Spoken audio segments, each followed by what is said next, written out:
യഹോവ ഞങ്ങളിൽ വൻ കാര്യങ്ങളെ ചെയ്തിരിക്കുന്നു, അതുകൊണ്ട് ഞങ്ങൾ സന്തോഷിക്കും. കണ്ടോ, വൻ കാര്യങ്ങൾ ദൈവം നമ്മളിൽ ചെയ്താൽ നമ്മൾ സന്തോഷിക്കും. ഈ സന്തോഷം ഉള്ളിലുണ്ടെങ്കിൽ എന്ത് ചെയ്യും? തമിഴിൽ പാട്, സന്തോഷം പൊങ്കൂതേ. സന്തോഷം എന്ത് ചെയ്യും? പൊങ്ങും. ഈ പൊങ്ങും എന്ത് ചെയ്യും? ഇങ്ങനെ പുറത്ത് വരും, അത് കവിഞ്ഞ് ഒഴുകും അല്ലേ. അത് വെറുതെ ഇരിക്കത്തില്ല, അത് ഞാൻ എക്സ്പ്രസ് ചെയ്യുക സന്തോഷം അല്ലേ. അതിലൊരു സന്തോഷം എക്സ്പ്രസ് ചെയ്യുന്ന ഒരു രീതിയാണ് സാക്ഷ്യം അല്ലേ. സകലരോടും പറയും.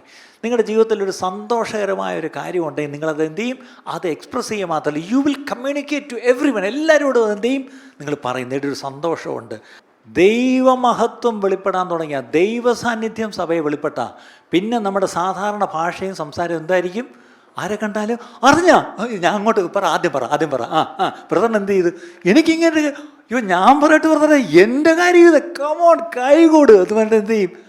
എന്നിട്ട് രണ്ടുപേരും കൂടി ചേർന്ന് അടുത്ത ആളതേ നിൽക്കുക, ഒരു കാര്യം പറയട്ടെ, ദൈവം ഞങ്ങളിൽ വൻ കാര്യങ്ങൾ ചെയ്തു. അതിൻ്റെ അർത്ഥം ടെസ്റ്റമണീസ് ബിക്കം നോർമൽ ചർച്ച് ലാംഗ്വേജ്.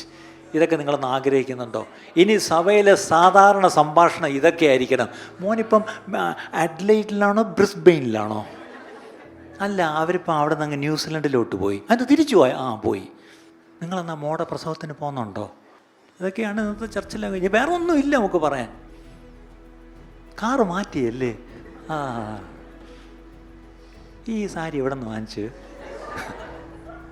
ഓർമ്മ ഒരു ഇതൊക്കെയാണ് നമ്മുടെ നോർമൽ ചർച്ച് ലാംഗ്വേജ് അല്ലേ. ഈ ചർച്ച് ലാംഗ്വേജൊക്കെ പോയിട്ട് ദൈവം ചെയ്ത അത്ഭുതം, ദൈവം എൻ്റെ ജീവിതത്തിൽ തന്ന വിടുതൽ, അതിനെപ്പറ്റിയുള്ള സാക്ഷ്യങ്ങളായിരിക്കണം ഇനിയത്തെ കാലത്ത് നോർമൽ ചർച്ച് ലാംഗ്വേജ് അല്ലേ.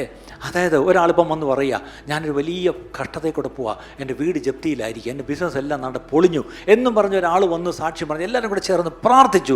അടുത്ത ആഴ്ചകൾ ഓടി വരുന്നത് എന്തായിരിക്കും? Pastor, it has happen. എന്ത് പറ്റി?